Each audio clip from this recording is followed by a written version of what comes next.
ہے کتنی تو خوش نصیب دلہن کہ دلہا تیرے حضور انور، صدیق اکبر کی تو ہے بیٹی، رسول اکرم ہے تیرے شوہر، تیرے دہن کا چبایا ہوا پسند نبی نے سواک کیا، تیرے دہن کا چبایا ہوا پسند نبی نے سواک کیا،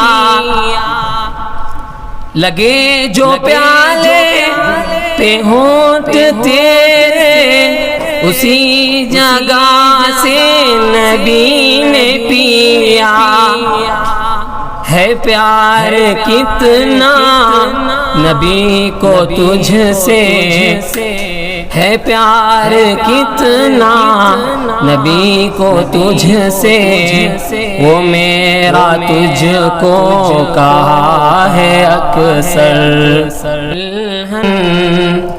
ہے کتنی تو خوش نصیب دلہن کہ دلہا تیرے حضور انور، صدیق اکبر کی تو ہے بیٹی، رسول اکرم ہے تیرے شوہر، تیرے دہن کا چبایا ہوا پسند نبی نے سواک کیا، تیرے دہن کا چبایا ہوا پسند نبی نے سواک کیا، لگے جو پیالے پہ ہونٹ تیرے اسی جگہ سے نبی نے پیا، ہے پیار کتنا نبی کو تجھ سے، ہے پیار کتنا نبی کو تجھ سے، وہ میرا تجھ کو کہا ہے اکثر، سے قبل ہی اللہ تعالی نے آپ کے والد حضرت عبداللہ کا سایہ سر سے اٹھا دیا اور آپ کو یتیم پیدا کیا تاکہ دنیا کو معلوم ہو جائے کہ میرا یتیم کسی دنیاوی سہارے کا محتاج نہیں، بلکہ بچپن ہی سے اس کی تربیت وہ ذاتیں باری کرے گی جس کو اس کے سر پر ختم نبوت کا تاج سجانا ہے۔ کسی نے کیا خوب کہا، پیدا ہوئے تو باپ کا سایہ اٹھا دیا، گھٹنوں چلے تو دادا عدم کو روانہ تھا، چلنے لگے تو مادر و عم ہو گئے جدا، ہر ایک کا سایہ سر سے اٹھتا چلا گیا، سائے پسند آئے نہ پروردگار کو، بے سایہ کر دیا اس سائے دار کو۔ ماں اور باپ دنیا کے سب سے بڑے سہارے سمجھے جاتے ہیں۔ جب بچہ روتا ہے تو ابو ابو یا ہے امی کہہ کے پکارتا ہے۔ مولا کریم کی قدرت پر قربان جاؤں کہ اس نے والد کا سہارا ہی اٹھا لیا تاکہ اس مکتب توحید میں اپنے محبوب محمد صلی اللہ علیہ وسلم کو ابو ابو پکارنے کی عادت نہ پڑے بلکہ احد احد پکارنے کی عادت ڈالی جائے۔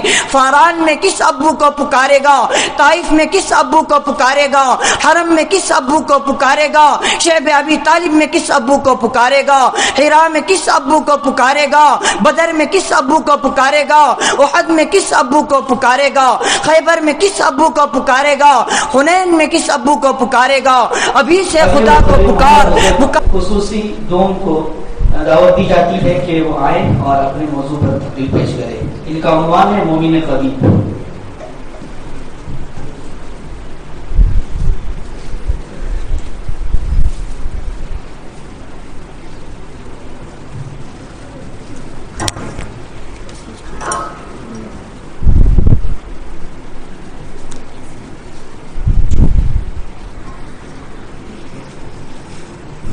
الحمد لله وكفى وسلام على عباده الذين اصطفى أما بعد فعن أبي هريرة رضي الله عنه قال قال رسول الله صلى الله عليه وسلم المؤمن القوي خير وأحب إلى الله من المؤمن الضعيف وفي كل خير احرص على ما ينفعك واستعن بالله ولا تعجز او كما قال عليه الصلاة والسلام۔ اسٹیج پر رونق افروز قابل صد افتخار حضرت محتمم صاحب اور مشفق و محسن اساتذہ اعظام و مہمانان کرام اور میرے عزیز ساتھیوں و دوستوں، آج کے اس یادگار و بابرکت انجمن میں میری تقریر کا موضوع ہے مومن قوی۔ اللہ تعالیٰ سے دعا ہے کہ مجھے اپنے معافی ضمیر کو بہتر سے بہتر اسلوب اور عمدہ سے عمدہ تعبیرات میں پیش کرنے کی توفیق عطا فرمائے۔ بزرگان گرامی، ابھی میں نے جو حدیث آپ کے سامنے پڑھی ہے، یہ دراصل حدیث پاک کی بڑی مستند و مقبول عام و خاص کتاب صحیح مسلم شریف کی حدیث کا ایک حصہ ہے، جس کو امام مسلم نے کتاب القدر میں باب فی الامر بالقوت و ترک العجز کے ذیل میں حضرت ابو ہریرہ رضی اللہ تعالیٰ عنہ کے حوالے سے روایت کیا ہے، جس کا ترجمہ یہ ہے، رسول اللہ صلی اللہ علیہ وسلم نے فرمایا، قوی مومن ضعیف مومن کی بنسبت اللہ کے نزدیک زیادہ بہتر و محبوب ہے۔ ہاں البتہ دونوں میں خیر کا پہلو ہے، تم نفع بخش چیزوں کے حاصل کرنے کے حریص بن جاؤ اور اس سلسلے میں اللہ سے مدد بھی طلب کرتے رہو اور تھک ہار کر مت بیٹھ جاؤ۔ بزرگان محترم، یہ حدیث متعدد اہم امور کی تعلیمات پر مشتمل ہے۔ یہ دراصل نبی اکرم صلی اللہ علیہ وسلم کے کلام کا اعجازی پہلو ہے کہ الفاظ کے اختصار کے باوجود اس میں معانی کا ٹھاٹھے مارتا ہوا سمندر موجزن ہوتا ہے۔ اس حدیث پاک میں نبی اکرم صلی اللہ علیہ وسلم نے سب سے پہلے یہ بات بیان فرمائی کہ اللہ کے نزدیک ضعیف و کمزور مومن کے مقابلے میں قوی و مضبوط مومن کی زیادہ اہمیت و وقعت ہے، اور ایسا آدمی کمزور مومن کے مقابلے میں زیادہ محبوب و برتر ہے۔ اب ہمیں دیکھنا یہ ہے کہ مومن قوی سے مراد کون سا مومن ہے۔ شروحات حدیث کے مطالعے سے یہ بات ظاہر ہوتی ہے کہ مومن قوی کی مراد میں علماء کے مختلف قول ہیں۔ ایک قول یہ کہ امام آبی نے فرمایا، اس سے مراد وہ مومن ہے جو جسمانی اعتبار سے قوی و توانا ہو، صحت اس کی عمدہ اور بہتر ہو۔ ایسا آدمی بیمار، ضعیف، لاغر و کمزور مومن کے مقابلے میں عند اللہ زیادہ محبوب و مقرب ہوتا ہے، اس لیے کہ جو آدمی قوی و توانا ہوگا وہ اللہ کی بہتر سے بہتر انداز میں عبادت کرے گا، نماز، روزہ، حج اور دیگر عبادات کو بڑی چستی و تندہی کے ساتھ انجام دے گا، اور ساتھ ہی ساتھ والدین، اہل و عیال، اعزاء و اقربا کے حقوق کو عمدہ اور بہتر طریقے پر پورا کرے گا، غربا، مساکین، حاجت مندوں اور محتاجوں کی مدد و نصرت کا فریضہ انجام دے گا۔ اس کے برخلاف بیمار و ضعیف مومن سے نہ حقوق اللہ کی صحیح طور پر ادائیگی ہو پائے گی اور نہ ہی حقوق العباد کو انجام دینے کے لیے اس کے پاس قوت و طاقت ہوگی، بلکہ خود وہ دوسروں سے مدد کا طلبگار ہوگا۔ اسی سے یہ بات بھی معلوم ہو گئی کہ اللہ کے نزدیک وہی مومن قوی پسندیدہ ہے جو اپنی قوت و طاقت اور صحت و توانائی کو اللہ تعالیٰ کی عبادت کے لیے اور اس کے بندوں کے حقوق کی ادائیگی کے لیے استعمال کرے، ورنہ وہ مومن جو اپنی قوت و طاقت سے نہ اللہ تعالیٰ کی عبادت بجا لاتا ہے اور نہ ہی اس کے بندوں کی مدد و حمایت کرتا ہے، تو ایسے مومن کی اللہ کے نزدیک کوئی خاص وقعت نہیں ہے، بلکہ ایسا قوی و تندرست مومن اور وہ ضعیف و کمزور مومن جو اعمال صالحہ کو انجام نہ دے، دونوں برابر ہیں۔ مومن قوی کا دوسرا مفہوم یہ ہے کہ اس سے مراد وہ مومن ہے جس کے پاس مال کی کثرت و بہتات ہو اور ساتھ ہی اسے یہ بھی توفیق نصیب ہو کہ وہ اللہ کے راہ میں کثرت سے خرچ کرے۔ اور مومن قوی کا تیسرا مفہوم یہ کہ جس کو امام نووی میں امام نووی نے المنہاج شرح مسلم میں ذکر کیا کہ اس سے مراد وہ مومن ہے جو امور آخرت کے بارے میں بڑا فکر مند ہو اور اللہ تعالیٰ کی اطاعت و فرما برداری کے سلسلے میں قوی عزم و حوصلے کا مالک ہو۔ ایسے آدمی کے اوصاف یہ ہوتے ہیں کہ وہ سب سے پہلے خود اپنے نفس و شیطان کی طرف سے پیش آنے والی مزاحمتوں سے مقابلہ آرائی کرتا ہے، احکامات الہیہ پر وہ پوری طرح سے عامل ہوتا ہے اور منکرات و فواحش سے کوسوں دور رہتا ہے، اور ساتھ ہی ساتھ امر بالمعروف اور نہی عن المنکر کا فریضہ انجام دیتا ہے، اور اس نازک کام کو انجام دیتے ہوئے جو مشکلات و مصائب بھی پیش آتے ہیں ان پر صبر و تحمل کے دامن کو مضبوطی کے ساتھ تھامتا رہتا ہے اور اللہ کے نام کو زمین میں بلند کرتا رہتا ہے، اور اگر ضرورت پیش آ جائے تو دشمنان اسلام کفار و مشرکین سے جہاد کرتا ہے اور ان کی طرف سے اسلام کے خلاف پیش آنے والی ریشہ دوانیوں کا جم کر مقابلہ کرتا ہے، کفر و شرک اور طاغوتی طاقتوں کا منہ توڑ جواب دیتا ہے اور اللہ کے حکم اور اس کے دین و شریعت کو زمین کے اندر نافذ کرتا ہوا چلا جاتا ہے۔ یقیناً ایسا آدمی اللہ کے نزدیک بڑا محبوب و مقرب ہے اور اس کا مقام و مرتبہ اس مومن سے کئی گنا زیادہ ہے جس کے پاس ایمان تو ہو لیکن وہ ایمانی قوت و طاقتوں سے محروم ہو اور ایمانی صفات و خوبیوں سے تہی دامن ہو۔ میرے عزیزوں اور دوستوں، اگر غور کیا جائے ان سارے قول کا حاصل و خلاصہ ایک ہی ہے کہ مومن کو چاہیے کہ اپنے اندر ہر لحاظ سے قوت و طاقت پیدا کرے، جسمانی اعتبار سے بھی وہ قوی و توانا ہو، مال و دولت بھی اس کے پاس خوب ہو، اور روحانی اعتبار سے بھی اس کے اندر مضبوطی و صلابت ہو، اور اسی میں یہ بات بھی شامل ہے کہ وہ علمی و فکری لحاظ سے اپنے آپ کو لیس کرے تاکہ دین کی اشاعت کا فریضہ انجام دینے کے ساتھ ساتھ دشمنوں کے خرد بد سے بھی اس کو بچانے میں کامیاب ہو۔ حدیث پاک کا دوسرا جز ہے وفی کل خیر، مومن خواہ قوی ہو یا ضعیف ہر ایک کے اندر خیر کا پہلو رکھا گیا ہے، اس لیے کہ اگرچہ اعمال و اخلاق کے لحاظ سے دونوں میں تفاوت ہے اور اسی وجہ سے ان کے درجات میں بھی نمایاں فرق ہے، لیکن نفس ایمان میں دونوں شریک ہے، اس لیے دونوں کے اندر خیر کا پہلو ہے۔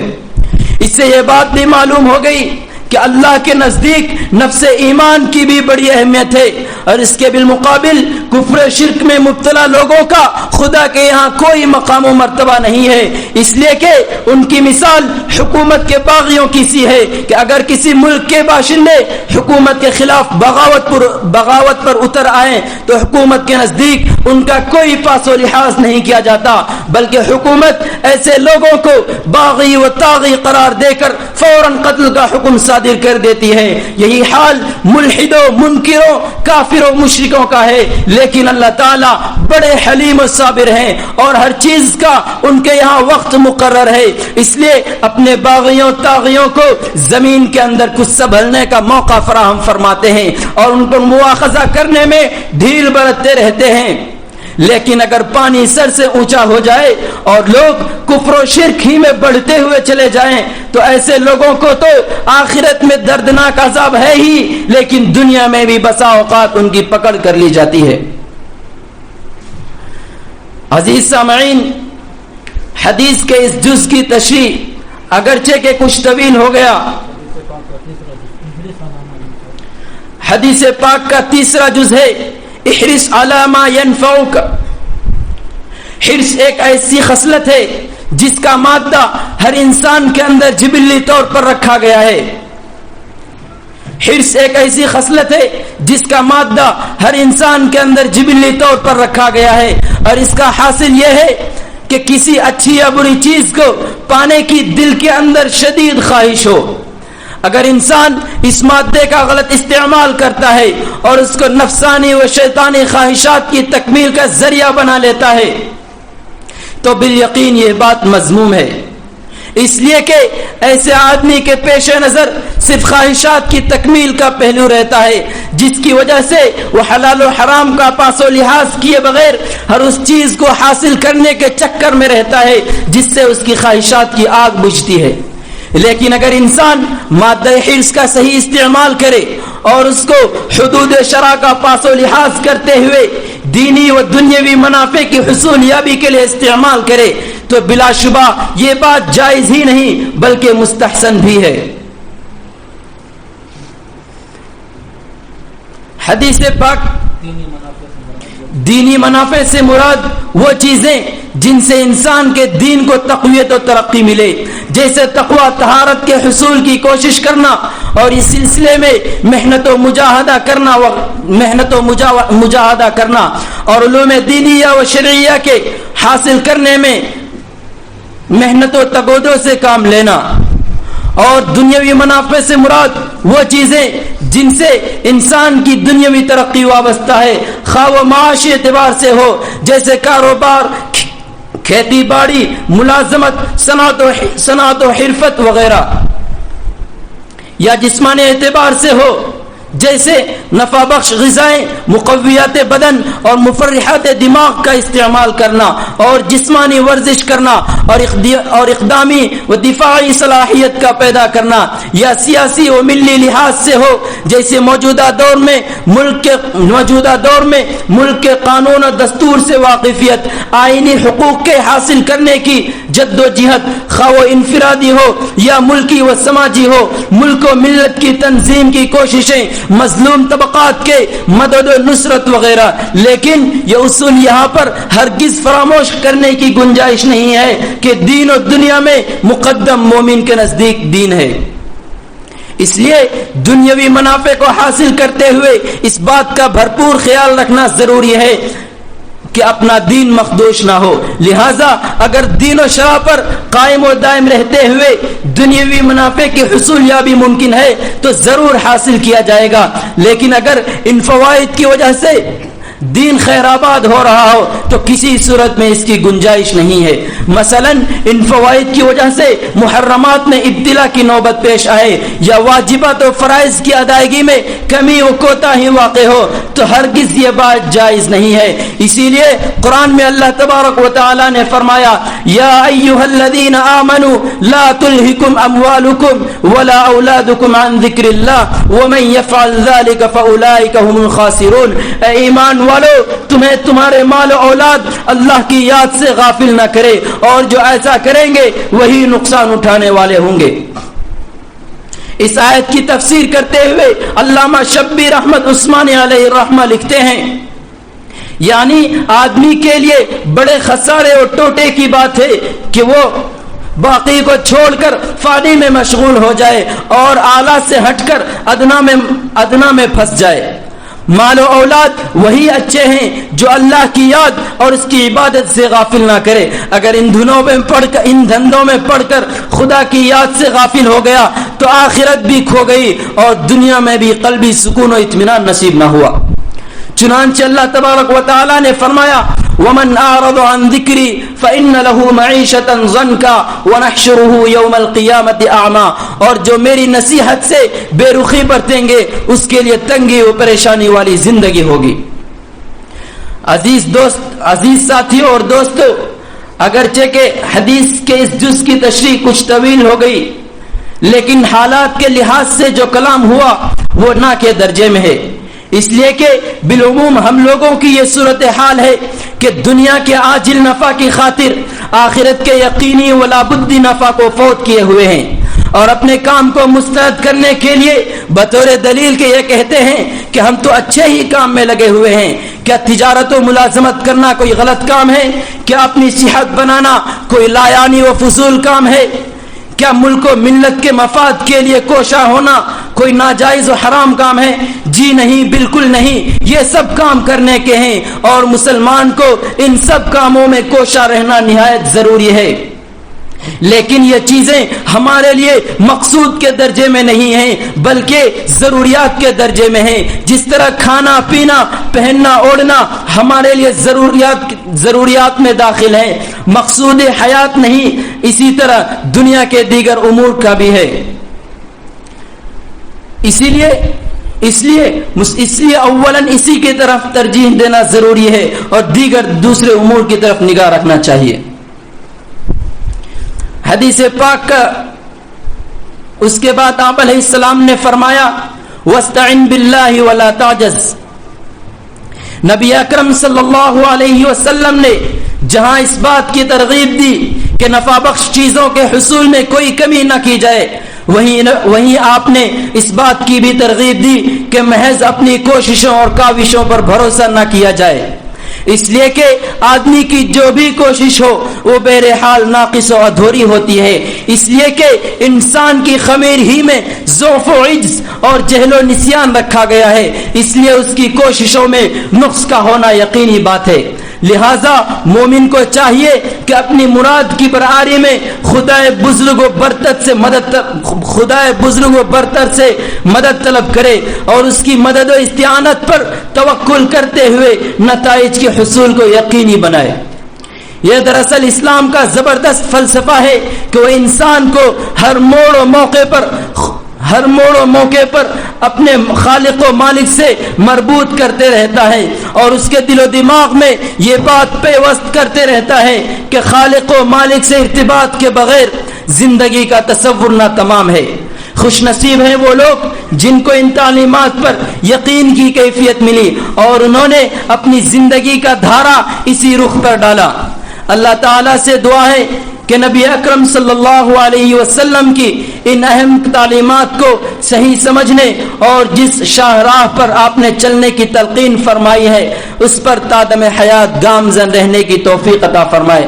آمین. وآخر دعوانا الحمدللہ رب العالمین. ماشاء اللہ موصوف بڑی کی زبان کی صفائی اور پر اطمینان ہو کر اپنی بات کو پیش کر رہے تھے اور مواد بھی اچھا تھا. یہ چند تقریریں چند طلبہ کی ایسی ہوئی ہے جو کافی مواد ان کے اندر تھا، اس میں سے ایک یہ بھی مواد سے پوری یہ تقریر تھی. اب اس کے بعد ہم چونکہ عربی اور اردو دو تقریر سن چکے ہیں تو انگریزی زبان میں طالب علم کو تقریر کرنے کے لیے عبداللہ شریف ان کا نام ہے، میں دعوت دیتا ہوں کہ وہ بلا تاخیر آ جائیں اور انگریزی زبان میں تقریر پیش کریں.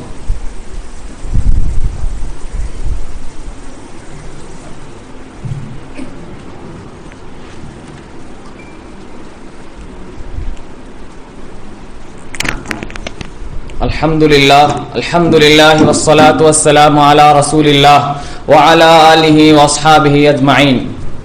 اما بعد فاعوذ باللہ من الشیطان الرجیم. بسم اللہ الرحمن الرحیم. ان هذا القرآن يهدي للتي هي اقوم. رب اشرح لي صدری ويسر لي امری واحلل عقدۃ من لسانی یفقهوا قولی. Honorable principal of this great Islamic seminary, respected teachers, elders and my dear friends, I welcome all of you with Islamic greeting. Assalamu alaikum wa rahmatullahi wa barakatuh. May peace, mercy and blessing of Allah subhanahu wa ta'ala be upon all of us. The topic of my talk is towards understanding the Quran. I started my talk with the verse from the glorious Quran of Surah Al-Isra, verse number 9. إِنَّ هَذَا الْقُرْآنَ يَهْدِي لِلَّتِي هِيَ أَقْوَمُ. Indeed, this Quran guides humanity to that which is best in form, best in manner, best in result, best in path. Keeping this in mind, my dear brothers and friends, let's focus on some of the most valuable lessons learned by understanding one of the earliest passages of the Quran, which will guide us to make the best of people, in the best of societies, inshallah. Amongst the very first verse revealed to Prophet sallallahu alaihi wasallam, we all know that it was Iqra. What was the very next surah that was revealed to Prophet sallallahu alaihi wasallam?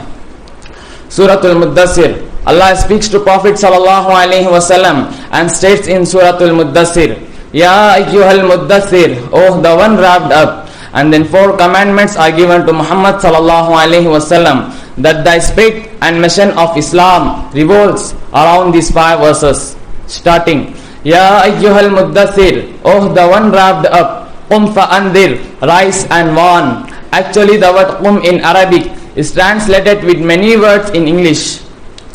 Qum means to get up, it means to rebel, it means to resist, it means not to be satisfied It means not to be satisfied with what is going on. It means to start a movement and much more. Allah subhanahu wa ta'ala gives the commandment to Muhammad sallallahu alayhi wa sallam, get up, rise, rebel, do not satisfied with this status. And that's why Muhammad sallallahu alayhi wa sallam was depriving himself from sleep. And then Khadija radiallahu anha used to come and say, Ya Muhammad, Ya Abul Qasim, go to sleep. And then Muhammad sallallahu alayhi wa sallam used to say, the time for sleep has long gone. Now I am involved in what is known rebellion, resistance. A movement has taken place. So that is number one. Number two, Allah says, وَرَبَّكَ فَكَبِّرْ, and your Lord glorify. Only one deserves to be glorified is Allah subhanahu wa ta'ala. In the time people used to glorify nationalism, used to glorify statues, used to glorify man-made idols. But in Islam we taught, Allahu Akbar, of all that is glorified, Allah is the greatest. And all the Allah's name has the right to come at the place of takbir and constant glorification of Allah subhanahu wa ta'ala. Nowadays, movie stars has got huge popularity in a society. People wanna dress like them, people wanna talk like them, people wanna be like them. People want to know what do they eat, want to know what do they drink. You will see the people telling advertisement of these movie stars, professional athletes, to tell us to glorify them. But in Islam we taught, Allahu Akbar, of all that is glorified, Allah is the greatest. Subhanallah, it is so interesting. This day of all the statements taught to us by our Prophet sallallahu alaihi wasallam, the most revolutionary is when you say Allahu Akbar. And then Allah says, وَالرُّجْزَ فَهْجُرْ, Rujz are all your sins, all the acts of wickedness, evil, devilish acts. Allah says them, Rujz, so remain away from them. You cannot be a part of any film, any immorality. A Muslim cannot and should not be a part of it.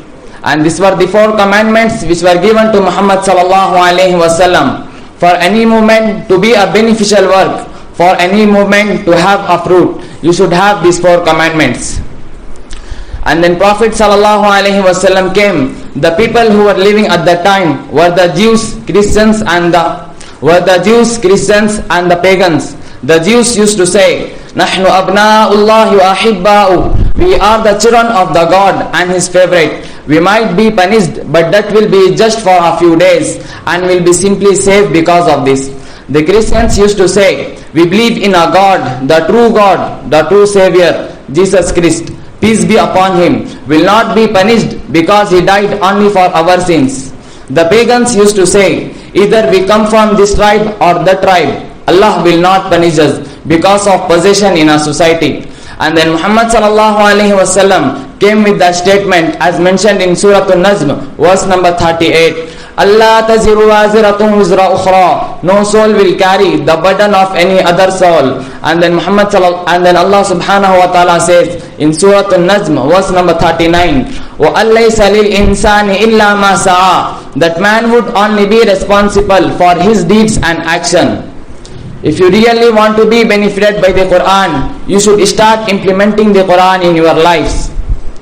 And when Aisha radiallahu anha was asked about the character of Prophet sallallahu alaihi wasallam, what was the character of Prophet sallallahu alaihi wasallam, she answered, the character of Prophet sallallahu alaihi wasallam was a Quran. Subhanallah, it is so interesting. The Prophet sallallahu alaihi wasallam, he was a living Quran. I would like to end my talk with the quotation of beloved sallallahu alaihi wasallam as mentioned in Sahih al-Bukhari, hadith number 5027, the book of virtues of the Quran. It is mentioned, خَيْرُكُمْ مَنْ تَعَلَّمَ الْقُرْآنَ وَعَلَّمَهُ. Best amongst you is the one who learns the Quran and imparts its knowledge to others. May Allah make us from those who not only recite the Quran by the tongues, but also implement by the limbs and the hearts. Ameen. Wa akhiru dawana alhamdulillahi rabbil alameen.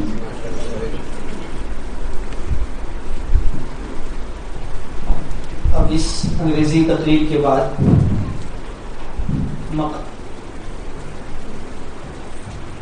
ماں سلیم صاحب کی طرف سے 100 روپے کا اس طالب علم کو انعام ہے، اور اس سے پہلے جو طالب علم محمد حذیفہ نے تقریر کی ہے، حضرت مولانا سید خالد صاحب کی طرف سے 200 روپے کا اسی بھی انعام ہے۔ اب مقامی زبان میں ایک مختصر حمد پیش کرنے کے لیے یعنی کنڑا زبان میں طالب علم محمد کیف کو دعوت دی جاتی ہے کہ وہ آئیں اور مختصر وقت میں حمد پیش کریں.